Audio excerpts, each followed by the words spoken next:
Hello friends, आज आपण बनवणार आहोत उपवासाचा मखाना चिवडा। तर मी हे एक पॅकेट मखाना घेतलेला आहे आणि मी याला तुपावर छान मस्त क्रंची होईस्तोवर रोस्ट करून घेणार आहे आणि मग ते एका परातीत साईडमध्ये ओतून घेतलेलं आहे मी।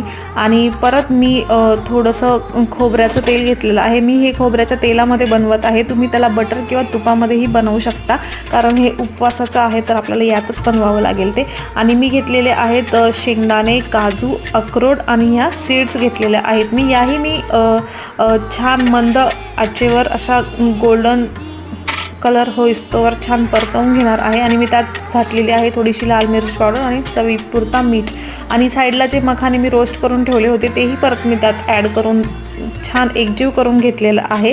आणि अशा प्रकारे आपला टेस्टी, हेल्दी आणि क्रंची मखानाचा चिवडा रेडी आहे। प्लीज लाईक, शेअर, सबस्क्राईब करा। थँक्यू।